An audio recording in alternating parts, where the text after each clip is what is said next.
Hello बच्चों, कैसे हैं आप लोग।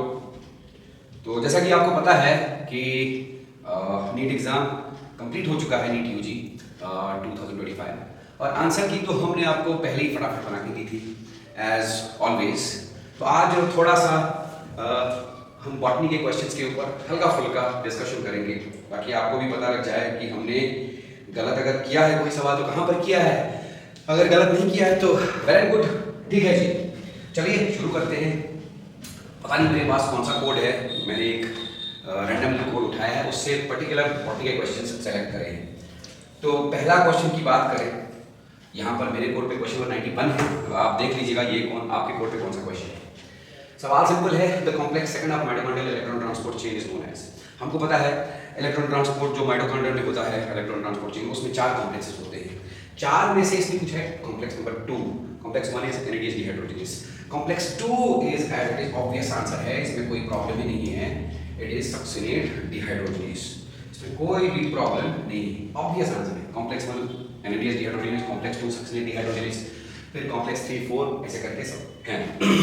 मूव करते हैं अपने नेक्स्ट क्वेश्चन के ऊपर।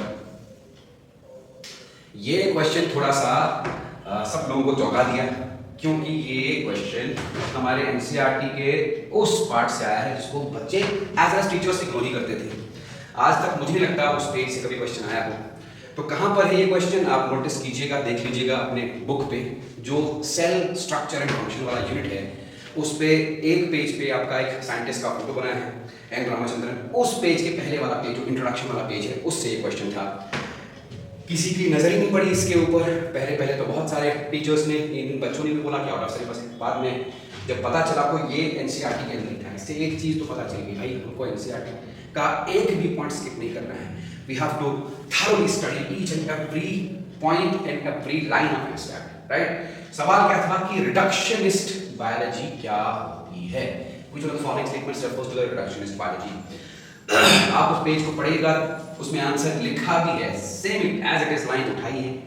तो reductionist biology is the biology जिसमें हम फिजिको केमिकल अप्रोच से लिविंग ऑर्गेनिजम्स को स्टडी करने की कोशिश करते हैं, लाइक लिविंग ऑर्गेनिजम्स के फिजिकल एंड केमिकल रिएक्शंस जो उनके अंदर होते हैं उनको स्टडी करने की कोशिश करते हैं, राइट।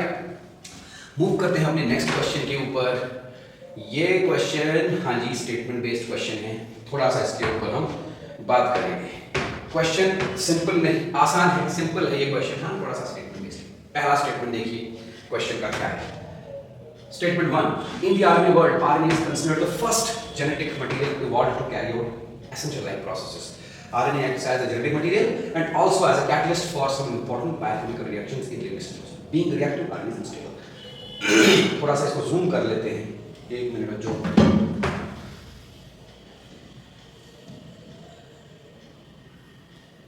हाँ छोटा लग रहा था इसलिए जूम कर दिया। ओके, मेरे कोड पे ये क्वेश्चन पर 96 है, आप देख लीजिएगा आपके कोड पे कौन सा है। तो स्टेटमेंट 1 देखिए, आरएनए वर्ल्ड में RNA is considered the first genetic material. क्या ये सही है? बिल्कुल सही है। पहले जो लिविंग ऑर्गेनिज्म का एवोल्यूशन स्टार्ट हुआ, पहला जो जेनेटिक मटेरियल बना वो आरएनए था। एनसीईआरटी में लाइन लिखी है, it evolved to carry out essential life processes, right. RNA acts as a genetic material, हाँ जी, एंड इसके पास कैटालिटिक रोल भी है, ये कैटलिस्ट की तरह भी काम करता था, लाइक आप जानते हैं राइबोसोम्स, राइबोसोम जाता है कैटालिटिक आरएनएस, राइट। तो ये क्लियरली ट्रू ही ट्रू है। बीइंग रिएक्टिव, क्योंकि रिएक्टिव ज्यादा है, सर रिएक्टिव क्यों है? आप जानते हैं आरएनए में होता है राइबोस शुगर, राइबोस शुगर में कार्बन नंबर 2 पे H और OH, because of this OH it is highly reactive, therefore reactive है तो अनस्टेबल तो होगा ही। तो मेरे हिसाब से स्टेटमेंट 1 जो है, statement 1 is true, statement 1 is true, right. चलते हैं स्टेटमेंट 2 की तरफ। DNA evolved from RNA and is a more stable, हाँ जी, डीएनए में स्टेबिलिटी ज्यादा है। क्यों स्टेबिलिटी ज्यादा है? वही, इसमें डीऑक्सीराइबोस शुगर है, डीऑक्सीराइबोस शुगर में कार्बन नंबर 2 पे दोनों साइड पे H ही होता है, वो निकल गया तो रिएक्टिविटी कम होगी, स्टेबल ज्यादा हो गया। It's double helical strands being complementary, resist changes, हाँ जी, मुझे लगता है दोनों स्टेटमेंट सही है, इसका आंसर होना चाहिए ऑप्शन 1, ठीक है जी, इसका आंसर होना चाहिए ऑप्शन 1। चलते हैं नेक्स्ट क्वेश्चन के ऊपर। एक मिनट, दिस इज, हाँ, नेक्स्ट क्वेश्चन हमारा है, मेरे कोड में आएगा ये क्वेश्चन नंबर 97। आप अपने कोड में देख लीजिएगा, क्वेश्चन नंबर 97 क्या है? ठीक है जी, क्वेश्चन नंबर 97 है epiphytes. Epiphytes are the plants which grow on, या parasites which grow on the plants. Epiphytes that are growing on a mango branch is an example of, बिल्कुल NCERT से लिया गया है question. This is an example of, हाँ जी, commensalism. I think मुझे लगता है क्वेश्चन नंबर 97 का आंसर भी 1 ही आना चाहिए. चलते हैं अपने नेक्स्ट क्वेश्चन पे. इन क्वेश्चंस के ऊपर हम ज्यादा डिस्कशन कर भी नहीं सकते क्योंकि ये सारे के सारे ऑब्वियस क्वेश्चंस हैं. हाँ, राइबोसोम वाला क्वेश्चन है, क्वेश्चन नंबर 98. क्वेश्चन नंबर 98 का आंसर देखते हैं क्या. शाबाश, बताइए एक एक. Eukaryotic ribosomes are eighty S. हाँ, बिल्कुल सही है. यूकैरियोटिक राइबोसोम्स एटीएस ही होते हैं and prokaryotic ribosomes are 70s. तो ये स्टेटमेंट करेक्ट है. Then second statement, each ribosome has 2 subunits. ये भी correct. Then third statement, the 2 subunits of 80s ribosome are 60s and 40s. मुझे लगता है ये भी करेक्ट है. Yes. While that of 70s are 50s and 30s. मुझे लगता है ये वाला स्टेटमेंट भी करेक्ट ही है. A statement correct, B statement correct, C statement correct. True statements तीनों हैं. चौथा स्टेटमेंट देख लेते हैं. The 2 subunits of 80s ribosome are 60s and 20s. नहीं, हम लोग ऊपर बोल चुके हैं. एक सबयूनिट का सेडिमेंटेशन कोएफिशिएंट होता है 60s, दूसरे का होता है 40s. तो ये वाला आपका रॉन्ग स्टेटमेंट हो गया. एंड पांचवा स्टेटमेंट है the 2 subunits of 80s and 60s. The 2 subunits of 80s and 60s and 30s. The 2 subunits of 80s are 60s and 30s. नहीं, ये भी रॉन्ग ही है. मुझे लगता है इस क्वेश्चन का आंसर होना चाहिए ऑप्शन 1. ठीक है जी, ऑप्शन 1 होना चाहिए क्वेश्चन नंबर 98 का आंसर. नेक्स्ट क्वेश्चन की तरफ मूव करते हैं. हमारा नेक्स्ट क्वेश्चन आएगा हमारे कोड में क्वेश्चन नंबर 99 बॉटनी का. ठीक है, बायोडाइवर्सिटी कंजर्वेशन से क्वेश्चन है. हमसे पूछा गया है कि X2 मोड ऑफ कंजर्वेशन क्या है. आप जानते हैं कंजर्वेशन 2 टाइप का होता है बायोडाइवर्सिटी का, X2 और X2. X2 कंजर्वेशन मतलब अगर लिविंग ऑर्गेनिज्म को उसके नेचुरल हैबिटेट से उठा के कहीं और कंजर्व किया जाए, दैट इज X2 कंजर्वेशन. तो इसमें तो आएगा हमारा क्या जी, which one of the following is an example of X2 conservation. National park, wild life sanctuary, zoos, botanical gardens and protected areas. Answer आना चाहिए option number 3, zoo and botanical gardens. देखिए, नेशनल पार्क जंगल का ही हिस्सा होता है, ये नेचुरल हैबिटेट है. वाइल्ड लाइफ सेंचुरी ये भी जंगल का ही हिस्सा होता है, नेचुरल हैबिटेट है. Protected areas are also some areas of the forest. इसमें जू और बॉटनिकल गार्डन ही आर्टिफिशियली बनाए जाते हैं. तो जिन लिविंग ऑर्गेनिजम्स को, प्लांट्स एंड एनिमल्स को खतरा होता है, क्या एंडेंजर होने का या खतरा होता है उनको, डेंजर होता है उनको एक्सटिंक्ट होने का, उनको उठाया जाता है नेचुरल हैबिटेट से और किसी आर्टिफिशियल हैबिटेट में उनको कंजर्व किया जाता है. तो आंसर इज क्वेश्चन का ऑप्शन नंबर 3 होना चाहिए. मूव करते हैं नेक्स्ट क्वेश्चन पे, क्वेश्चन नंबर 100. राइट, इकोलॉजी से क्वेश्चन है. क्वेश्चन नंबर 100, आंसर क्या आना चाहिए? आंसर क्या आना चाहिए? इसका आसान क्वेश्चन है, लल्लू टाइप का क्वेश्चन है. Primary source of energy in an ecosystem is solar energy. हाँ जी, बिल्कुल correct. Statement is correct.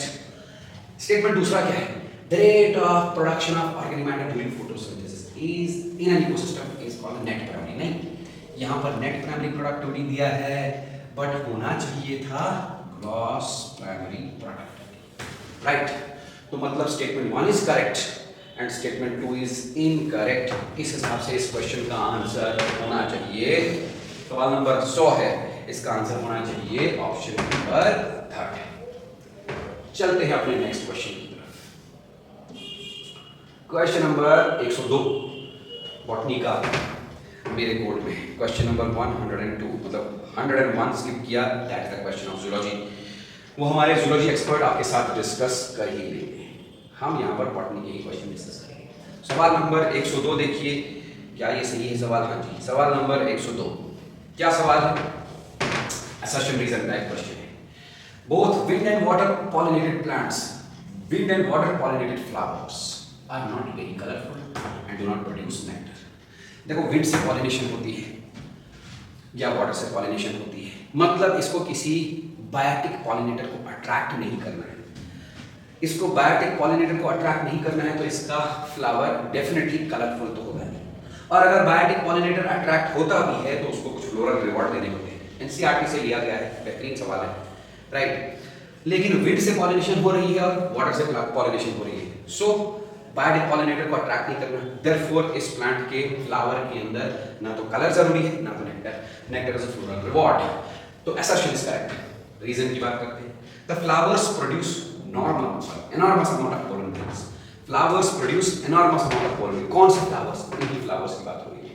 Wind pollinated flowers and water pollinated flowers बहुत सारे पोलन ग्रेन्स प्रोड्यूस करते हैं। यस, सही है, ये बहुत सारे पोलन ग्रेन्स प्रोड्यूस करते हैं। ठीक है जी,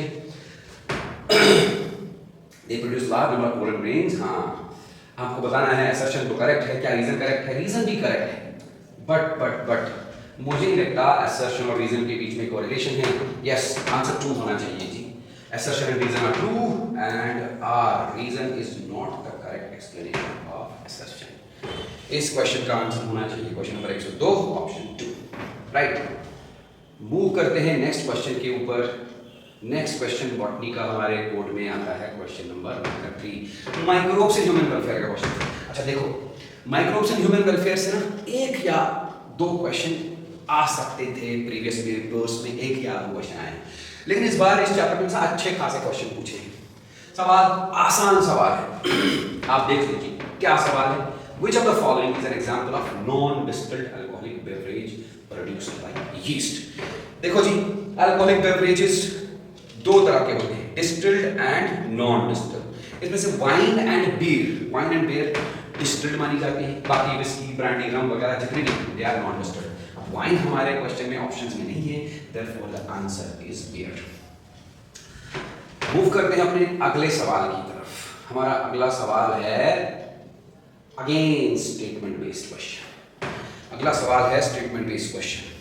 क्या देखिए, इन अ फ्लोरल फॉर्मूला है, फ्लोरल फॉर्मूला में ये साइन दिया गया है, this sign, this stands for zygomorphic, नहीं हम पढ़े हैं, दिस स्टैंड्स फॉर एक्टिनोमॉर्फिक। ठीक है, इसका मतलब हमारा स्टेटमेंट 1 रॉन्ग हो गया।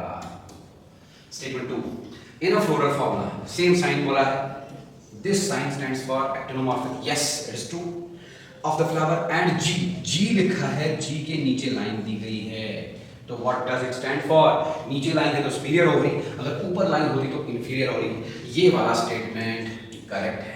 आई थिंक इसका आंसर होना चाहिए statement 1 incorrect and statement 2 correct. Yes, statement 1 incorrect and statement 2 is correct. The answer is option 4। अपने अगले सवाल की तरफ चलते हैं बच्चों। सवाल अगेन माइक्रोब्स से। सवाल नंबर 105 माइक्रोब्स का क्वेश्चन है, माइक्रोब्स इन ह्यूमन वेलफेयर। देखिए, स्ट्रेप्टोकाइनेस, ये एक ऐसा सवाल है ना जो मतलब ट्रेंडी है। मैंने प्रीवियस ईयर पेपर्स में बार ये सवाल देखा है। स्ट्रेप्टोकाइनेस एक एंजाइम जो कि प्रोड्यूस होता है बैक्टीरियम से, जिसका नाम है स्ट्रेप्टोकोकस। किस लिए यूज किया जाता है? As it is obvious question from NCERT, it is used to remove clots from blood vessels. ये एक क्लॉट बस्टर की तरह यूज किया जाता है।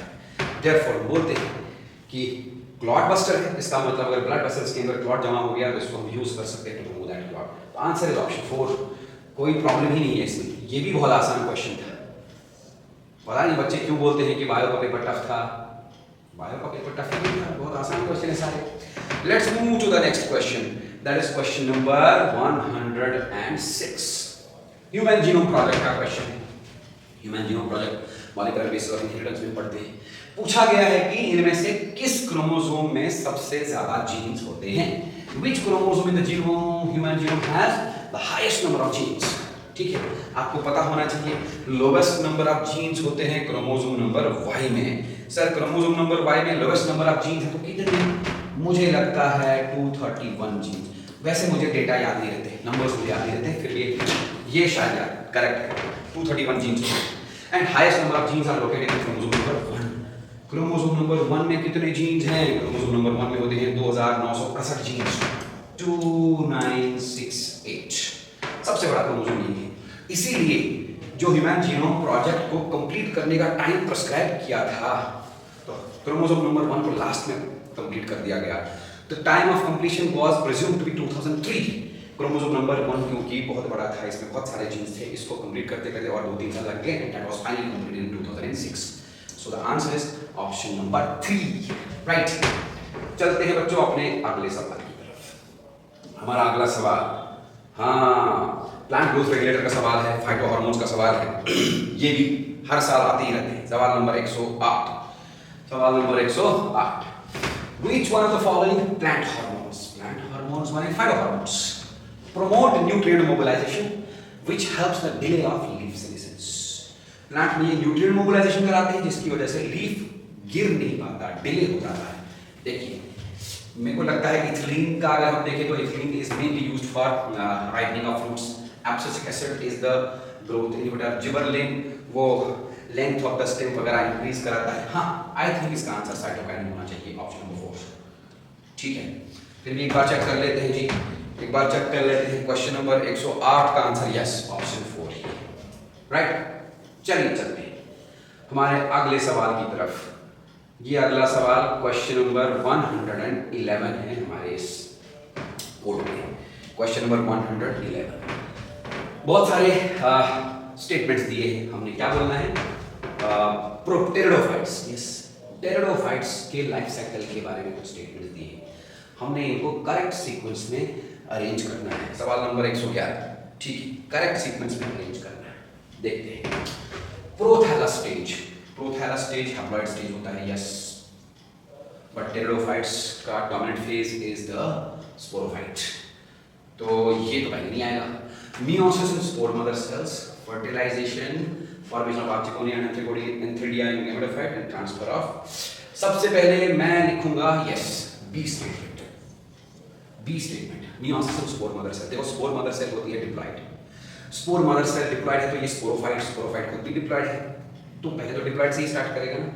Diploid sporophyte produces diploid spore mother cells, इन डिप्लॉइड स्पोर मदर सेल्स का होगा मियोसिस, मियोसिस के बाद बनेंगे हैप्लॉइड स्पोर्स। ये हैप्लॉइड स्पोर्स थोड़ा सा जर्मिनेट करेंगे, they give rise to a multicellular structure which is known as gametophyte, that is prothallus.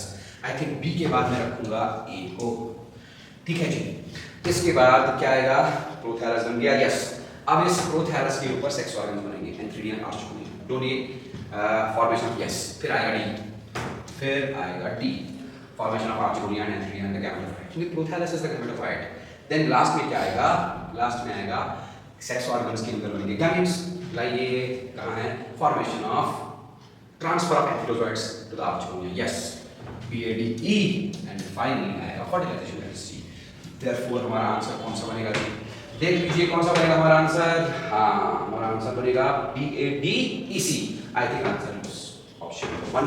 फिर भी एक बार हम चेक कर लेते हैं अपने आंसर की से। क्वेश्चन नंबर क्या था ये जी, क्वेश्चन नंबर था 111, आंसर हमने ऑप्शन 1 माना, करेक्ट आंसर। चलते नेक्स्ट सवाल के पास। ये सवाल जो है ना, ये थोड़ा सा हम इजी नहीं मानेंगे, थोड़ा सा इसको सोचने की जरूरत थी, हल्का फुल्का सोचने की जरूरत थी इसको, दैट इज व्हाई हम इसको मीडियम लेवल का क्वेश्चन मानेंगे, हार्ड तो नहीं था बिल्कुल, राइट। अच्छा, यहाँ पर एक और चीज बोलना चाहता हूँ, अक्सर बेसिकली हम क्लास में पढ़ाने जाते हैं ना, वहाँ बच्चे बोलते हैं सर लाइफ साइकिल तो सिलेबस में है नहीं। अब देखिए, टेरिडोफाइट की लाइफ साइकिल से सवाल आया, सर सिलेबस में है क्या, एनसीईआरटी में नहीं लिखा है, नहीं वाली एनसीईआरटी ने डिलीट कर दिया है। हाँ भाई, लेकिन जब आप टेरिडोफाइट्स, ब्रायोफाइट्स का रिप्रोडक्शन पढ़ते हो ना, पूरा टेक्स्ट में उन्होंने वर्ड्स में लिख रखा है, सो इट्स बेटर कि आपको अगर टीचर पढ़ा रहे हैं तो टीचर का भरोसा, अपने से मत बोलिए सिलेबस में है नहीं है, ठीक है। देन ये है cardiac activities of the heart, no, ये सवाल 112 क्वेश्चन है, ये जूलॉजी का है, कि आपको जूलॉजी एक्सपर्ट बताएंगे। लेट अस स्किप दिस, हम चलते हैं अपने अगले सवाल की तरफ। ये है सवाल नंबर 113, सवाल नंबर 113। क्या है हमारा सवाल नंबर, पहले चेक करने दो। हाँ जी, सवाल नंबर 113, ये भी अच्छा सवाल है। अच्छा, इस सवाल में देखिए पूछा क्या है, इनमें से नाइट्रोजन फिक्सेशन कौन सा ऑर्गेनिज्म नहीं कर पाता। ये 3-4 चैप्टर से सवाल में मिक्स किया है, ऑसिलेटोरिया माइक्रोब्स वाले चैप्टर में है, एजोडोबैक्टर वगैरह, नॉस्टॉक, एनाबीना, ये सब आप देख लीजिएगा। एजोडोबैक्टर क्या नाइट्रोजन फिक्सेशन करता है, यस। ऑसिलेटोरिया क्या नाइट्रोजन फिक्सेशन करता है, यस। एनाबीना, ये भी एजोला एनाबीना एसोसिएशन को हम पैडी फील्ड्स में डालते हैं, तो ये भी नाइट्रोजन फिक्सेशन करता है। नॉस्टॉक तो है ही है, नॉस्टॉक के पास हिटिलोसिस्ट्स होते हैं, नॉस्टॉक फाइलम में हिटिलोसिस्ट के अंदर नाइट्रोजन फिक्सेशन वाले कैपेबिलिटी होती है। बचा Volvox, I think Volvox is the only organism जो नाइट्रोजन फिक्सेशन नहीं करता। वॉल्वॉक्स है, colonial form of alga Helena. So the answer is option number 2, D only. Right? चलिए अगले सवाल की। तो हाँ बच्चों, सवाल नंबर 114। आप इस सवाल को देखिए। ये सवाल दो चैप्टर्स का मिक्स है। पहला स्टेटमेंट इसका आया है कहाँ से? मॉलिक्यूलर बेसिस ऑफ इनहेरिटेंस से। और दूसरा स्टेटमेंट इसका जो है it is related to the chapter, that chapter is applications of biotechnology. कोई बात नहीं, हम करेंगे इसको। पहला स्टेटमेंट देखिए, transfer RNA and ribosomal RNA do not interact with mRNA. क्या एमआरएनए के साथ टीआरएनए और राइबोसोमल आरएनए इंटरैक्ट नहीं करता? भाई कैसे नहीं करेगा? देखो, प्रोटीन सिंथेसिस बननी होती है, प्रोटीन बनना होता है। प्रोटीन बनने के टाइम पे ये आ गया आपका एमआरएनए के साथ राइबोसोम इंटरैक्ट किया, फिर यहाँ से टीआरएनए भी आएगा अमीनो एसिड को लेके। राइट, टीआरएनए भी आएगा अमीनो एसिड को लेके। अब बताइए, एमआरएनए ने टीआरएनए के राइबोसोम के साथ इंटरैक्ट किया, राइबोसोम के अंदर कौन सा आरएनए? Ribosome RNA. तो ये तो फिर रॉन्ग स्टेटमेंट है। ये तो बोल रहा है कि इंटरैक्ट करता ही नहीं। This is wrong statement. Statement 1 is incorrect. Right, तो हो ही कैसा हो सवाल पूरा, मतलब अब तो आप पता ही चल ही जाएगा क्या है। Statement 2, RNA interference, RNA takes place in all eukaryotic organisms as a method of cellular defence. Yes, बिल्कुल करेक्ट है ये। आरएनए इंटरफेरेंस यूकेरियोटिक ऑर्गेनिज्म में आता है एज अ सेलुलर डिफेंस। तो statement 1 is incorrect, statement 2 is correct. I think the answer is option 4। Next question की तरफ move करेंगे हम। हमारा अगला सवाल, आ जाओ भाई, कहाँ गए? हमारा अगला सवाल है ये, सवाल नंबर 118। सवाल नंबर 118 क्या है? Find the statement that is not correct with regard to the structure of monocot stem. Monocot stem, sir मैंने बच्चों को बोला था मोनोकॉट स्टेम डाइकोट स्टेम से सवाल आ सकता है, लीव्स नहीं आएगा। एनीवेज देखते हैं मोनोकॉट स्टेम में इसमें से क्या नहीं है। हाइपोडर्मिस होता है उसमें, यस, हाँ हो गया। हाइपोडर्मिस मोनोकॉट स्टेम में पैरेन्काइमेटस नहीं होता है, लाइन लिखी है जब हम एनसीईआरटी में मोनोकॉट स्टेम का स्ट्रक्चर पढ़िएगा। इनमें हाइपोडर्मिस आई थिंक होता है सेक्लेरेनकाइमेटस। ठीक, तो स्टेटमेंट 1 हो गया आपका इनकरेक्ट। ये तो है, ये मोनोकॉट में ये नहीं होता। क्या वास्कुलर बंडल स्कैटर्ड होते हैं? Yes, vascular bundles are conjoint closed, उनमें कैम्बियम नहीं होता। Yes, phloem parenchyma absent. So the answer is option number 1। हम चलते हैं अपने अगले सवाल। हमारा अगला सवाल है ये लाइफ साइकिल ऑफ ब्रायोफाइट्स। को प्लांट किंगडम से बराबर के सवाल दिया है। ब्रायोफाइट्स का लाइफ साइकिल, इसके बारे में पूछा है जी। लाइफ साइकिल ऑफ ब्रायोफाइट्स देखिए, correct sequence of events in the life cycle of bryophyte is, यहां भी सीक्वेंस पूछी है। क्या पहला स्टेटमेंट है fusion of antherozoid with egg, दूसरा स्टेटमेंट है attachment of gametophyte to substratum, तीसरा स्टेटमेंट है reduction division to produce haploid spores, चौथा स्टेटमेंट है फॉर्मेशन ऑफ स्पोरोफाइट, पांचवा स्टेटमेंट है release of antherozoid into water. तो मैं तो यहां पर सबसे पहले रखूंगा 20 attachment of gametophyte to substratum. Bryophytes में डोमिनेंट प्लांट बॉडी है तो गैमेटोफाइट, गैमेटोफाइट हैप्लॉइड होता है, ये सबस्ट्रेटम के साथ अटैच है, सबस्ट्रेटम के साथ अटैच है। ठीक है जी, दूसरा स्टेटमेंट में रखूंगा यस, गैमेटोफाइट सबस्ट्रेटम के साथ अटैच है। इसके ऊपर सेक्स ऑर्गन बनेंगे, कौन कौन सा? एंथीरोजोइड आर्चगोनिया, सॉरी एंथीरिडियन आर्चगोनिया। एंथीरिडिया के अंदर बनेंगे गैमेट्स, गैमेट्स जब antherozoids, antherozoids are dropped in water. Then मैं रखूंगा ई को, बी ई। फिर आएगा एंथीरोजोइड जब पानी में गया, पानी की मदद से ये आर्चगोनियम के पास पहुंचा, वहां फ्यूज हो गया एग के साथ, fusion of antherozoid with egg. फिर आएगा ए, राइट, फिर आएगा ए, तो B E A, B E A, B A option 2 में है, ऑप्शन 3 में है, 1 और 4 तो नहीं आएगा आंसर। देन फ्यूजन हो गया, फर्टिलाइजेशन हो गया, फर्टिलाइजेशन से बनेगा एक diploid zygote, diploid zygote results in the formation of diploid plant body that is known as sporophyte. फिर आएगा डी, फिर आएगा डी, स्पोरोफाइट बन गया। एंड फिर क्या आएगा? B E A D. अब क्या बचा? सी, यस, स्पोरोफाइट के अंदर स्पोर मदर सेल्स होंगे, स्पोर मदर सेल्स का रिडक्शन डिवीजन होगा, रिडक्शन डिवीजन माने मियोसिस, और हैप्लॉइड स्पोर्स बनेंगे। लास्ट में आएगा सी। आई थिंक इसका आंसर होना चाहिए B A D C. B A D C कौन से ऑप्शन में है जी? Option number 3, B A D C. तो बच्चों चलते हैं अपने अगले सवाल की तरफ। मैं थोड़ा जल्दी भी कर रहा हूँ क्योंकि टाइम कंज्यूमिंग है, ये कोशिश कर रहे हैं जल्दी खत्म करने का काम। राइट, हमारा सवाल नंबर 121, सवाल नंबर 121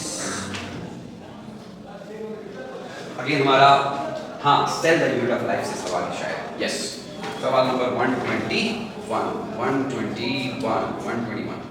सवाल नंबर 121 में क्या आता है? सेंट्रोमियर। सेंट्रोमियर को किसके साथ मैच करोगे?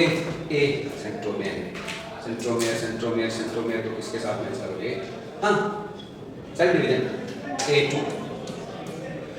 फिर आएगा सीलियम को किसके साथ मैच करोगे? Phospholipid bilayer cell movement B का 3 A2 B3 C है क्रिस्टी माइटोकॉन्ड्रिया में होते हैं भाई, माइटोकॉन्ड्रिया। यस, C का 1। फिर क्या है? D cell membrane phospholipid bilayer D का 4। ढूंढ लो भाई कौन सा है? A2 B3 C1D4 का आंसर है ऑप्शन नंबर 4। चलिए हम अपने अगले सवाल की तरफ बढ़ते हैं। सवाल नंबर 122। प्लांट किंगडम से अगेन सवाल, प्लांट किंगडम से काफी सवाल पूछे हैं, ठीक है। सवाल नंबर 122 प्लांट किंगडम का सवाल है भाई। सवाल क्या है? पिगमेंट्स के बारे में पूछा है। सवाल नंबर 122 में क्या है? Chlorophyll A blue green colour का होता है, तो ए का आएगा 3rd। Yes, then chlorophyll B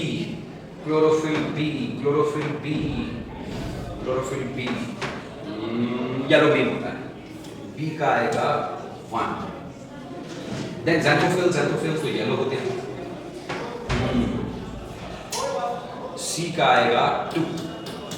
हो गया A3B1C2 डी का है कैरोटीनॉइड्स येलो ऑरेंज, डी का आएगा 4 A3B1C2 D4। Answer is option number 2। ये हो गया सवाल नंबर 122। अपने अगले सवाल की तरफ बढ़ते हैं बच्चों। Our next question is question number 124. In the seeds of cereals, cereals are monocots. The outer covering of the endosperm separates the embryo by a protein-rich layer. Yes, monocot आपके टेक्स्ट बुक पे मेज seed बना है। मेज seed में आप देखिएगा उसमें एंडोस्पर्म और एम्ब्रियो के बीच में प्रोटीनेशियस लेयर होती है। That proteinaceous layer is known as aileron layers. Answer is option number 4। चलते हैं अपने अगले सवाल की तरफ। हमारा अगला सवाल है सवाल नंबर 127, assertion reason वाला क्वेश्चन है। हाँ, sexual reproduction in flowering plants. assertion देखिए। A typical unfertilized angiosperm embryo sac at maturity, fertilization अभी हुआ नहीं है, मैच्योर हो चुका है embryo sac। उसमें 8 न्यूक्लिया होते हैं, यस 7 सेल्स, 8 न्यूक्लिया होते हैं, 7 सेल्स होते हैं। 7 सेल्स कौन से? 2 सिनर्जिड्स, 1 एग सेल हो गए 3 एंटीकोडन्स हो गए 6 और एक सेंट्रल सेल होती है, हो गया 7 सेल्स। और सेंट्रल सेल में होते हैं 2 पोलर न्यूक्लिया, तो टोटल आएगा आपका 8 nuclei. assertion is correct। Reason देखते हैं। The egg apparatus has 2 polar nuclei। नहीं, egg apparatus में polar nuclei कैसे हो सकता है भाई? Wrong statement हो गया। तो आंसर इसका assertion is true and reason is false। Option 3 answer है। आगे बढ़ते हैं। हमारा अगला सवाल है क्वेश्चन नंबर 128। क्या सवाल? हाँ, बैक्टीरिया से सवाल दिया है। Specialised membranous structure in a prokaryotic cell. Prokaryotic cell माने bacterial cell. Membranous structure which helps in cell wall formation and DNA replication और expression. Membranous structure, membrane fold हुआ है अंदर की तरफ टुवर्ड्स साइटोप्लाज्म, तो एक एक्सटेंशन ऑफ द लैमेली वगैरह बन गया। That extension helps in cell wall formation, respiration and DNA replication. क्या बोलते हैं उसको जी? मीसोसोम। बैक्टीरिया में बहुत ही इंपॉर्टेंट सेल ऑर्गन है मीसोसोम। आगे बढ़ते हैं। तो हाँ तो बच्चों, हम आ चुके हैं सवाल नंबर 129 129 पे। सवाल अच्छा है। पूछा क्या है कि इनमें से कौन सा पोस्ट ट्रांसक्रिप्शनल इवेंट यूकैरियोट्स में होता है? 4 स्टेटमेंट दिए हैं, 4 में से हमको क्या बताना है? Which of the following 4 are the post transcriptional modifications, right? तो हम तो जानते हैं पोस्ट ट्रांसक्रिप्शनल मॉडिफिकेशंस 3 ही है। एक है स्प्लाइसिंग और दूसरा है एचएनआरएनए या प्री एमआरएनए के ऊपर 3 प्राइम एंड पे पॉली ए टेल ऐड कराना। देखते हैं इसमें से क्या क्या है। तो पहला है transport of pre mRNA to cytoplasm. तो प्रायर टू स्प्लाइसिंग, जी ये तो आएगा ही पोस्ट ट्रांसक्रिप्शनल इवेंट्स में। दूसरा क्या है, removal of introns and joining of exons, ये पोस्ट ट्रांसक्रिप्शनल इवेंट्स में आएगा ही आएगा। तीसरा क्या है, addition of yes methyl group at 5 prime end, आपको पता ही होगा, पढ़ा है आपने, 5 प्राइम एंड पे 5 मिथाइल गोनोसिन कैप ऐड होती है, तो ये भी तो आएगा ही आएगा। एंड नेक्स्ट है एडिशन ऑफ एडेनोसिन रेजिड्यूज या adenine residues at 3 prime end of HNR में, ये भी आएगा। मुझे लगता है आंसर BCD होना चाहिए and BCD is option number 2। ठीक है जी, मूव करते हैं अपने नेक्स्ट क्वेश्चन की तरफ। तो हाँ तो बच्चों चलते हैं अपने अगले सवाल की तरफ। हमारा अगला क्वेश्चन है ये मेरे इस PDF में क्वेश्चन नंबर 130। क्वेश्चन 130 क्या है question, what is the pattern of polygenic inheritance या polygenic trait.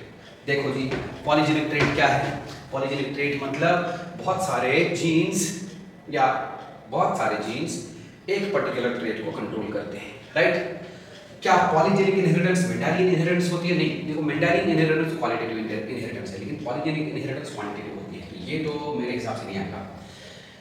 Autosomal dominant pattern तो है नहीं, एक्स लिंक्ड रिसेसिव ये भी नहीं है, तो बचा क्या जी, हमारे पास बचा एक ही option, that is option 2। Option 2 will be the answer, polygenic inheritance is non Mendelian pattern. और ये होता है क्वांटिटेटिव, मतलब क्वांटिटेटिव का मतलब क्या है, यहाँ पर बहुत सारे जीन्स का इफेक्ट ऐड होता है, it is additive effect of the different genes controlling a particular character. हम मूव करते हैं अपने अगले सवाल की तरफ। हमारा अगला सवाल है क्वेश्चन नंबर 131। क्वेश्चन नंबर 131 जी क्या है जी, which one of the following enzymes contains heme as the prosthetic group? Yes, prosthetic group पूछा है, heme as the prosthetic group। देखिए there are two categories of enzymes, ऐसे enzymes which are only and only composed of proteins, और दूसरे होते हैं conjugated enzymes जिनमें protein part भी होता है और नॉन प्रोटीन पार्ट भी होता है। Protein part is known as coenzyme and non protein part is known as prosthetic group। हमको बताया गया है कि आप इनमें से देखिए कि हीम किस एंजाइम का प्रोस्थेटिक ग्रुप है। मुझे लगता है देखो कैटालेस एंजाइम और ऑक्सीडेज एंजाइम, ये दोनों हाइड्रोजन पेरोक्साइड को तोड़ने का काम करते हैं। इनका आई थिंक आंसर इनका हीम प्रोस्थेटिक ग्रुप होता है। एक बार चेक कर लेते हैं, लेट मी चेक दिस। हाँ सेम क्वेश्चन है हमारा, yes answer is option 4। Let's move to the next question. और नेक्स्ट क्वेश्चन इज दिस, इसको थोड़ा सा बड़ा कर लेते हैं, दिखाई नहीं दे रहा, हल्का सा जूम कर लेते हैं इसको। चलिए क्वेश्चन नंबर 132 मेरे PDF पे, राइट। सवाल क्या है, each of the following characteristics represents kingdom proposed by what, Whittaker, Robert Whittaker के क्लासिफिकेशन के बारे में पूछा गया है। हमको करना क्या है, arrange the following in increasing order of complexity, मतलब सबसे पहले हमको सिंपल लिखना है, उसके बाद कॉम्प्लेक्स, उसके बाद और ज्यादा कॉम्प्लेक्स। तो विटाकर के हिसाब से सबसे सिंपल कौन से थे, प्रोकैरियोट्स। ढूंढिए प्रोकैरियोट्स किसमें हैं ये, तो ये आएगा पहले नंबर पर, prokaryotes with cell wall made up of polysaccharides and amino acids. Okay, उसके बाद आएगा यूनिसेल्युलर यूकैरियोट्स जो कि प्रोटिस्टा में होते हैं। आप ढूंढिए eukaryotes with cellular body organisation, ये हो गया प्रोटिस्टा। तो पहले आएगा C, फिर आएगा A। अगर आप आंसर्स में भी देखिए तो C और A दो ही ऑप्शन हैं, ऑप्शन नंबर 2 और ऑप्शन नंबर 4। और देखते हैं फिर आएगा option multicellular heterotrophs with cell wall made of chitin, यानी कि फंजाई में बोला है, प्रोटिस्टा के बाद फंजाई। ये हो गया तीसरे नंबर पर, मतलब पहले आएगा C, फिर आएगा E, फिर आएगा A, CEA। Answer is option 2। बाकी दो भी देख ही लेते हैं। फिर आएगा D, यूकैरियोट्स जो कि ऑटोट्रॉप्स होते हैं, मतलब प्लांट्स के बारे में पूछा है, जिनमें tissue organ level of organism होती है, राइट। एंड लास्ट में आएगा आपका B, दैट इज हेटेरोट्रॉप्स, जिनमें टिश्यू ऑर्गेनाइजेशन है और साथ ही साथ ये हेटेरोट्रॉप्स भी हैं। तो ये हो गए एनिमल्स, पहले मोनोरेल्स प्रोकैरियोट्स, फिर eukaryotes unicellular that is protista, फिर फंजाई, फिर प्लांट्स, फिर एनिमल्स। तो answer of the question is obviously option 2। ये अच्छा सवाल था, इसको हम मीडियम लेवल में बोल सकते हैं, क्योंकि इसमें दो चीज़ों का ध्यान रखना है, एक सिंप्लिसिटी या कॉम्प्लेक्सिटी और साथ ही साथ कुछ कैरेक्टर भी साथ में दिया था। अगले सवाल की तरफ बढ़ते हैं। हमारा अगला सवाल इकोलॉजी से है। साइंटिस्ट का नाम पूछा है, who is known as the father of ecology in India. India में father of ecology Ramdev Mishra. आप डायरेक्ट NCERT पे इसकी फोटो देखिएगा, Ramdev Mishra. Next question, the question is, हाँ मैच द कॉलम वाला क्वेश्चन है, ठीक है जी, मैच द कॉलम वाला क्वेश्चन है, हमको मैच करना है। सवाल नंबर 134 134 है, 134। देखिए, Alfred Hershey and Martha Chase, इसको किसके साथ मैच करेंगे? Euchromatin. Euchromatin is loosely packed and lightly stained. B को 3 के साथ मैच करेंगे। पहले तो बी ही हम कर लेते हैं, ठीक। फ्रेडरिक ग्रिफिथ, इन्होंने स्ट्रेप्टोकोकस न्यूमोनी पे एक्सपेरिमेंट किया था, तो सी को 2 के साथ मैच करेंगे। सी को 2 के साथ मैच करेंगे। B3 C2। Heterochromatin with dark dense and darkly, नहीं एक मिनट, सी को 2 के साथ नहीं, सी को 1 के साथ जी। देन फ्रेडरिक ग्रिफिथ, बी को 3 के साथ, सी को 1 के साथ। हेटेरोक्रोमैटिन तो डी है, डी तो डेंस पैकली एंड डार्कली स्टेन्ड, ये आ गया 2 हमारा। अब बचा 1 Alfred Hershey and Martha chase, DNA the genetic material, तो A4 के साथ मैच कीजिए। इसका आंसर हम देख लेते हैं, A4 B3C1 D2, A4 B3C1 D2। चलिए, हमारे से टाइपिंग एरर हुई है, इस क्वेश्चन का आंसर ही हम नहीं लाए, कोई बात नहीं, मैंने आंसर आपको बता दिया, देख लीजिए A4 B3C1 एंड D2। चलिए नेक्स्ट सवाल नंबर 137 137। हाँ, डीएनए के बारे में पूछा गया है। सबसे पहले एडेनोसिन, ए को हम मैच करेंगे किसके साथ? न्यूक्लियोसाइड है, तो ए का 3, फिर एडेनाइलिक एसिड न्यूक्लियोटाइड है, न्यूक्लियोसाइड और न्यूक्लियोटाइड में डिफरेंस है फॉस्फेट का। एडेनोसिन में फॉस्फेट नहीं था, एडेनाइलिक एसिड में फॉस्फेट है, कहां पर जी? शुगर के कार्बन नंबर 5 पे, तो ये न्यूक्लियोटाइड है, तो ए का 3, बी का 2।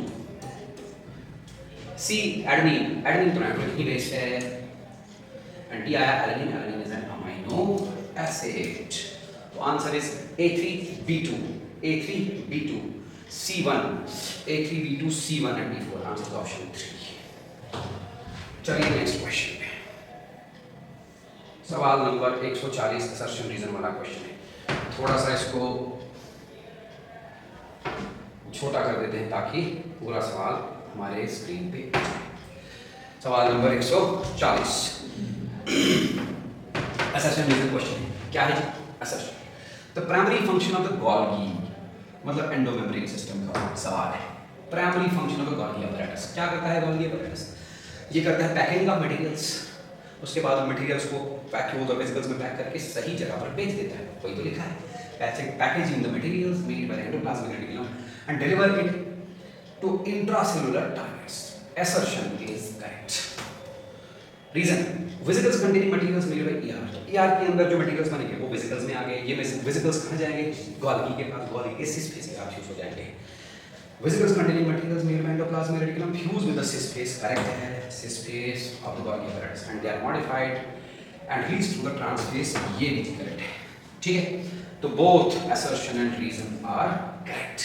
आप देख लीजिए, ये दोनों एंडोमेम्ब्रेन सिस्टम का ही पार्ट है, एंडोमेम्ब्रेन सिस्टम का पार्ट है, मतलब गोल्गी और ER के बीच में कनेक्शन तो है, their function are coordinated. Coordination क्या है? वही तो है कि एंडोप्लाज्मिक रेटिकुलम से जो मटेरियल बन के आएगा in the form of vesicles, वो वेसिकल जाके गोल्गी के स्पेस के साथ फ्यूज होगा, ट्रांसफेस से बन के निकलेगा, पैकेज होके फिर पैकेज होके सही जगह पर जाएगा। I think the answer is both and R true and R correct explanation. Next, मैं कोशिश कर रहा हूँ बच्चों जल्दी इसको फिनिश करने की,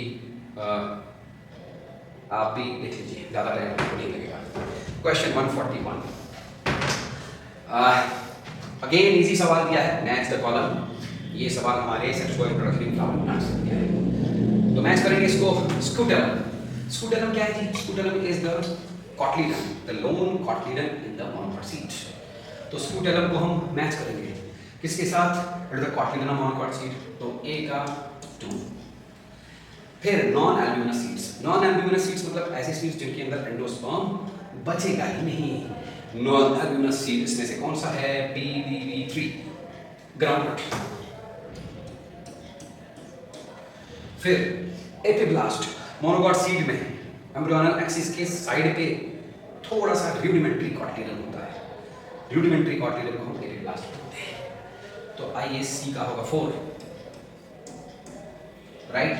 एंड पेरिस्पर्म, कुछ सीड्स जैसे ब्लैक पेपर है, मस्टर्ड है, इन सीड्स में न्यूक्लियस परसिस्टेंट रहता है till the formation of the seed.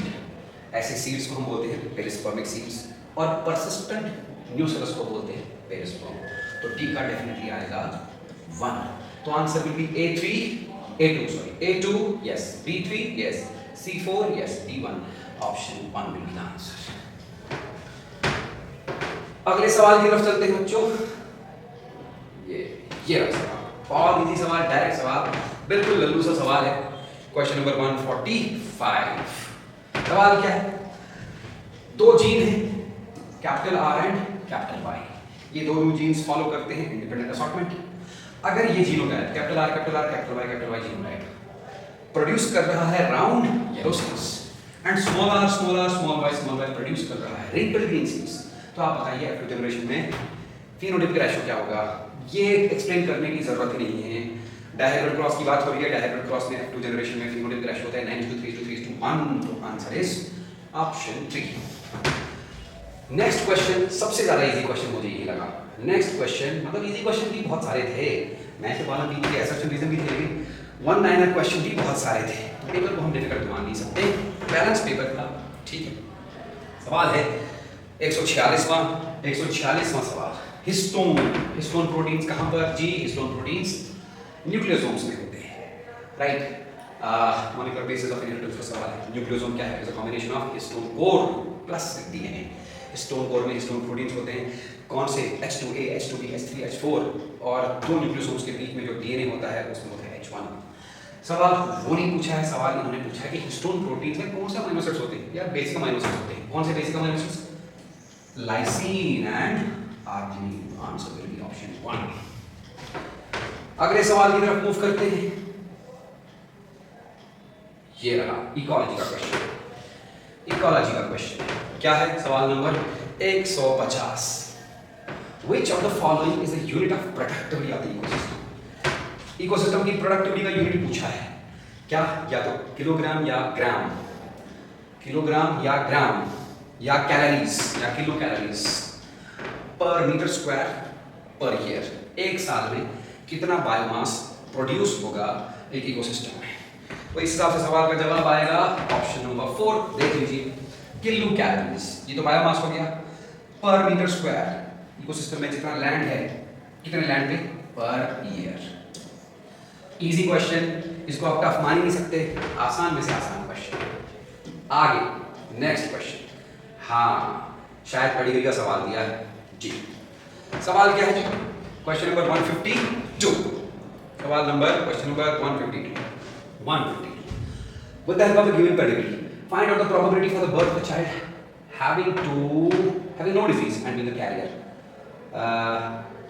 Career है लेकिन डिजीज उसमें नहीं है, F3 जनरेशन, मतलब हमें बात करनी है इस जनरेशन की, ठीक है। तो कैरियर फीमेल को इसने इससे रिप्रेजेंट किया है। F3 जनरेशन में हमने क्या बोला है? Probability of birth of a child having no disease. देखते हैं इसमें अगर डिजीज है तो ये होमोजाइगस होगा, कैरियर है तो कैरियर हेटेरोजाइगस होगा, लेकिन डिजीज उसमें होगा नहीं। आई थिंक इसका आंसर 1/4 होगा। 1/4 होगा आंसर। फिर भी मैं एक बार चेक कर लेता हूँ, सवाल नंबर क्या था ये? सवाल नंबर 152। Just a minute. हाँ, कैरियर है तो कैरियर तो फीमेल ही हो सकती है। फीमेल में अगर कैरियर है तो फीमेल में 2 अलील्स में से एक रिसेसिव अलील मौजूद होगा, एक डोमिनेंट अलील मौजूद होगा। यस और नो? मेल तो कैरियर होगा ही नहीं। मेल को डिजीज प्रोड्यूस करने के लिए एक ही अलील की जरूरत है। तो I think it shows accident inheritance, accident recessive, and accident recessive है तो यहाँ पर कैरियर्स का प्रोबेबिलिटी मतलब 4 ही होना। ऑब्वियस है, ये पेडिग्री आपको दिया है बस परेशान करने के लिए, बिना उसके भी सॉल्व हो सकता है। तो हाँ, तो बच्चों नेक्स्ट क्वेश्चन की तरफ बढ़ते हैं। ये क्वेश्चन है अगेन अच्छा सवाल है। तो सेक्सुअल रिप्रोडक्शन फ्लावर प्लांट्स का क्वेश्चन है। असर्शन है cells of the tapetum possess dense cytoplasm and generally have more than one nucleus. Correct. Tapetum के सेल्स में डेंस साइटोप्लाज्म होता है और एक से ज्यादा न्यूक्लियस होते हैं। क्यों एक से ज्यादा न्यूक्लियस होते हैं? क्योंकि एक से ज्यादा न्यूक्लियस मतलब ज्यादा प्रोटीन बनेगा, ज्यादा प्रोटीन बनेगा तो डेवलपिंग माइक्रोस्पोर्स को न्यूट्रिशन मिलने में आसानी होगी। बट यहाँ पर एक गड़बड़ गलती लिखी है आंसर में, ऐसा रीजन में इन्होंने माइक्रोस्पोर की जगह माइक्रोस्पोर मदर सेल लिखा है। बट कोई इशू नहीं, क्योंकि माइक्रोस्पोर मदर सेल ही तो बनता है, ये भी करेक्ट है और it is a correct explanation of A, क्योंकि न्यूक्लियस उसमें ज्यादा इसलिए होते हैं ताकि इसको न्यूट्रिशन अच्छे से मिल जाए। Therefore, answer of this question is option 1. Both A and R are true and are the correct explanation of A. Moving to the next one. हमारा नेक्स्ट क्वेश्चन है ये। नेक्स्ट क्वेश्चन है हमारा क्वेश्चन नंबर 154। 154 में क्या दिया है देखिए, how many meiotic and mitotic divisions need to occur for the development of a mature female embryophyte from the megaspore mother cell in an angiospermic plant। Mature female gametophyte angiospermic plant में क्या है जी? Embryo sac ही है, yes और no.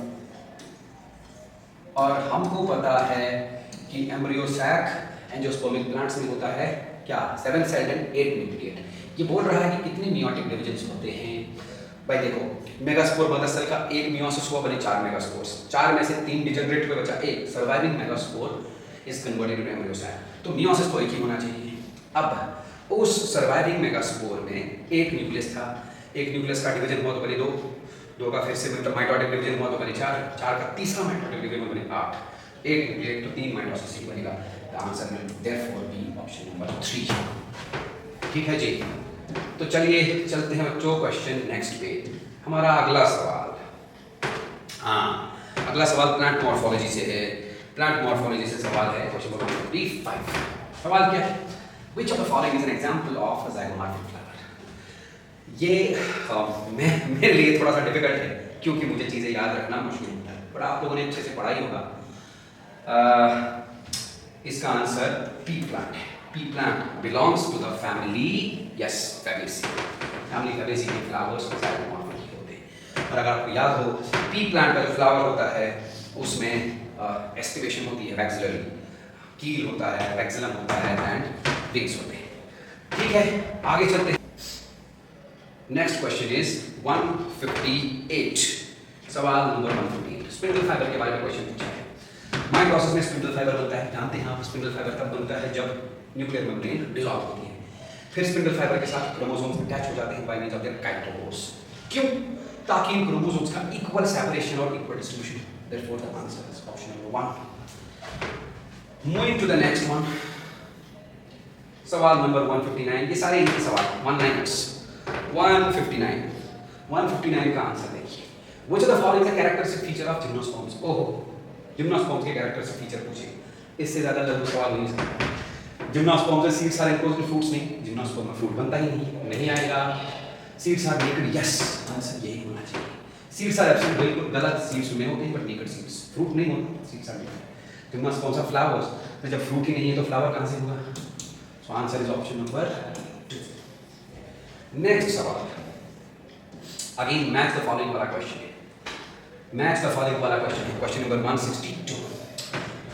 इनमें से pteridophyte कौन सा है? टेरिडोफाइट है आई थिंक ए के साथ साल्विनिया। साल्विनिया को मैच करेंगे, Salvinia is the pteridophyte, right. Then आएगा ब्रायोफाइट। ब्रायोफाइट इनमें से कौन सा है? ब्रायोफाइट पॉलीट्राइकम, बिल्कुल पॉलीट्राइकम इज द ब्रायोफाइट। उसके बाद आएगा एंजियोस्पर्म, साल्विया, जिंक वो तो जिम्नोस्पर्म बचा, Salvia, Salvia is angiosperm, C के साथ 1 and gymnosperm, Ginkgo biloba is a gymnosperm, D के साथ 2। देखिए A4 B3 C1 D2, तो आंसर इज ऑप्शन नंबर 2। चल इजी सवाल था ये। मॉलिक्यूलर बेसिस ऑफ इनहेरिटेंस से सवाल है, क्वेश्चन नंबर 163। अगेन बहुत इजी सवाल, लल्लू सवाल, राइट। क्या सवाल है कि किस साइंटिस्ट ने बोला था कि genetic code is triplet? Genetic code में 3 न्यूक्लियोटाइड होते हैं। एक साइंटिस्ट था जो बाय नेचर तो फिजिसिस्ट था, उनका नाम था George can. Discovered that genetic code is triplet, but each codon is composed of 3 nucleotides. Next question पे आते हैं। Next question again match the following वाला क्वेश्चन है और क्वेश्चन है बायोडायवर्सिटी कंजर्वेशन से। बायोडाइवर्सिटी कंजर्वेशन से। देखो हर साल आता है एवल कॉटेट के ऊपर क्वेश्चन बायोडाइवर्सिटी कंजर्वेशन में। एवल कॉटेट ए के साथ हम मैच करेंगे किसको? 3 को। It is the cause of biodiversity. Evil quartet 4 causes हैं, 4 कॉज उनको हम एवल कॉटेट बोलते हैं। इतना टाइम नहीं है तो मैं 4 कॉजेज बोल देता। तो ये रहा एवल कॉटेट। ए के साथ 3 को मैच करेंगे। B x two conservation. बी के साथ हम एक्स2 कंजर्वेशन में से कौन सा एक्स2 मतलब जो नेचुरल साइड से हटा के करें, ये तो हो गया बी के साथ। 1 बी के साथ हमारा cryopreservation. Then C lantana camara. Lantana camara C के साथ हम किसको? हाँ, इट्स एन एलियन स्पीशीज। लाई गई थी, इसने पूरा बर्बादी कर दिया। It's an alien species. C2। Last is dodo. Extinction हो चुकी है इसकी, बर्ड था ये dodo extinction. D4। So A3, B1, C2 and D4. Therefore, answer will be option number 2. आगे चलते हैं. Moving to the next question. हाँ, next question. Bryophytes से related. Plant kingdom से अच्छे खासे questions पूछे गए. Question number 168. In bryophytes, Jamie बोलो या गेमी बोलो, एक ही बात है. Help to visual form. देखो. ब्रायोफाइट का जो गैमेटोफिलिक थैलस होता है, गैमेटोफिलिक थैलस के वेंट्रल सरफेस पे राइजोइड्स होते हैं। राइजोइड्स की वजह से अटैच होता है सबस्ट्रेटम के साथ और उसके डॉर्सल सरफेस पे photosynthetic green colour multicellular structures होते हैं, उनको बोलते हैं जीमा कप्स। उन्हीं जीमा कप्स में कुछ बड लाइक स्ट्रक्चर्स बनते हैं which help in budding. Budding is a process of asexual reproduction. So the answer is option number 2. चलते हैं अपने अगले सवाल की तरफ। सवाल नंबर 169 स्किप किया क्योंकि वो जूलॉजी वाले एक्सपर्ट दिखाएंगे आपको। सवाल नंबर 170 के ऊपर right. Question number 170 again ecology का क्वेश्चन है। क्या है? In ecosystem there is unidirectional flow of energy of sun from producers to consumers. Correctly sun से प्रोड्यूसर एनर्जी हासिल करते हैं, प्रोड्यूसर में autotrophic plants photosynthetic plants photosynthesis करेंगे, उनके अंदर जो बायोमास जमा होगा उसमें से कुछ बायोमास नेक्स्ट ट्रॉफिक लेवल्स में जाएगा, लेकिन वापस लास्ट से सन की तरफ तो कभी नहीं आएगा। तो यूनिडायरेक्शनल फ्लो ऑफ सनलाइट है correct statement. Ecosystems are exempted from second law of thermodynamics. बिल्कुल नहीं, ecosystem second law of thermodynamics follow करते हैं, तो ये वाला स्टेटमेंट इनकरेक्ट है। तो answer is statement 1 is correct but statement 2 is incorrect. Option number 3। आगे चलते हैं, अभी ज्यादा क्वेश्चन बचे नहीं हैं, 3-4 सवाल ही बचे हुए हैं। ठीक है, सवाल नंबर 171 आसान question. Which of the following statements about Rubisco is true? क्या करता है Rubisco? Rubisco एक एंजाइम है जो कि क्लोरोप्लास्ट के प्लांट्स के क्लोरोप्लास्ट के स्ट्रोमा में होता है और ये डार्क रिएक्शन को स्टार्ट करता है। डार्क रिएक्शन स्टार्ट कैसे होती है? भाई कार्बोक्सिलेशन रिएक्शन। RUBP राइबोलोज 1,5 बिसफॉस्फेट के ऊपर कार्बन डाइऑक्साइड ऐड होगा, तब बनेगा 6 कार्बन इंटरमीडिएट एंड प्रोसेस आगे बढ़ेगी। तो कार्बन डाइऑक्साइड का RUBP के ऊपर ऐड होना इज नोन एज कार्बोक्सिलेशन। उसी रिएक्शन को कैटलाइज करता है हमारा Rubisco। So answer is it कैटलाइजेस the carboxylation of RUBP। ठीक है, चलते हैं आगे। Next question. यस, सवाल नंबर 173 है हमारा। प्लांट ग्रोथ एंड डेवलपमेंट से क्वेश्चन है। Parthenocarpy can be induced by oxygen. Correct है। एनसीईआरटी में आप पढ़ोगे, वहां लिखा है parthenocarpy can be induced in tomatoes, fruits like tomatoes by auxins. Correct. Plant growth regulators can be involved in promotion as well as inhibition of growth. Yes, plant growth regulators दो type के होते हैं, plant growth promoters और plant growth inhibitors. Correctly. तीसरा, de-differentiation is a prerequisite और re-differentiation. बेटा prerequisite का मतलब क्या है? Prerequisite का मतलब है जरूरत, मतलब re-differentiation होने से पहले एक चीज जरूरी है होना, दैट चीज इज डिफरेंशिएशन। आई थिंक ये भी करेक्ट है। चौथा स्टेटमेंट क्या? Abscisic acid is a plant growth promoter. नहीं, abscisic acid is a plant growth inhibitor, तो ये होगा गलत स्टेटमेंट। पांचवा, apical dominance promote the growth of lateral buds. नहीं, एपिकल डोमिनेंस प्रमोट करता है ग्रोथ ऑफ एपिकल बड्स, तभी तो प्लांट एक्सिस का लेंथ बढ़ जाता है। ये भी हो गया गलत। Therefore, the answer of the question is option 1, A, B, C are correct. Moving to the next one. Next सवाल ट्रांसक्रिप्शन से रिलेटेड। ट्रांसक्रिप्शन से हर साल क्वेश्चन आने लग रहे हैं। इजी सवाल। Which factor is important for termination of transcription? Transcription initiation के लिए एक फैक्टर होता है, दैट इज नोन एज क्या, sigma factor. And transcription termination के लिए होता है rho factor. Actually RNA polymerase enzyme जब तक उसके साथ सिग्मा फैक्टर बाइंड ना करे तब तक वो एलोंगेशन ऑफ द ट्रांसक्रिप्शन में elongation of the RNA change नहीं करवाता है। और टर्मिनेशन होती है because of protein, because of factor, that factor is rho factor. The answer of the question is option number 3। Next सवाल, तो अगला सवाल हमारा है क्वेश्चन नंबर 177। इसमें कुछ माइक्रो ऑर्गेनिजम्स दिए हैं, हमको बोलना क्या है कि इनमें से कौन सा हाउस होल्ड प्रोडक्ट्स में बनाने में इन्वॉल्व नहीं होता। तो सबसे पहले है Aspergillus niger. Aspergillus niger citric acid production में हेल्प करेगा। Aspergillus niger citric acid production में हेल्प करेगा। क्या बोला इसको, चलिए हम नहीं लिखते। It will help in the production of citric acid, और citric acid is used in the commercial production of various products like syrups, juices, confectionery वगैरह। तो ये तो हाउसहोल्ड प्रोडक्ट में नहीं आएगा। फिर आता है हमारा लैक्टोबैसिलस। लैक्टोबैसिलस घर में हम यूज करते हैं इसको for the preparation of milk products like curd and cheese वगैरह। ये तो आएगा household product. Then Trichoderma polysporum. Trichoderma polysporum cyclosporin A production इससे की जाती है। देन साइक्लोस्पोरिन ए आपको पता ही है, it is an immunosuppressive agent, तो ये भी तो हाउसहोल्ड प्रोडक्ट में नहीं आएगा। सैक्रोमाइसिस सेरेवाइसिस बेकिंग यीस्ट, घर में बेकरी वगैरह वाली रोटी बनाने में काम आएगा। Then Propionibacterium shermanii, it is used in the preparation of Swiss cheese, तो ये भी तो हाउसहोल्ड प्रोडक्ट नहीं आएगा। हमको पूछना क्या गया है, बोलना क्या है हमको, इनमें से कौन सा हाउसहोल्ड प्रोडक्ट बनाने के काम में नहीं आता। तो answer is option A and C. A and C है क्या, is it A and C? Yes, option 2। Last question की तरफ मूव करते हैं।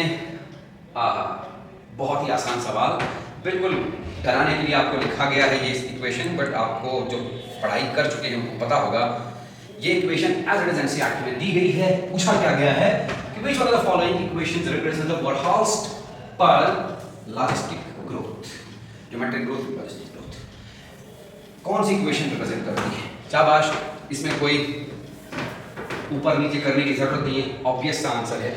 The answer will be option number 2। Yes, dn by dt is equal to rn k minus n divided by k। यहाँ पर n अगर देखें, n क्या है जी, what is n? n is the population size। r देखें, r क्या है जी, r is the intrinsic rate of natural increase। k क्या है जी, k is carrying capacity, carrying capacity, right? and dn by dt क्या है, it's the rate of change of population size। तो ये था इसका ऑप्शन नंबर 2 आंसर। इसके साथ ही हमने हमारे बायोलॉजी पेपर में बॉटनी से रिलेटेड जितने भी क्वेश्चंस थे, उनको हमने यहाँ पर फटाफट डिस्कस करने की कोशिश की है। बने रहिए हमारे साथ। All the best for your result.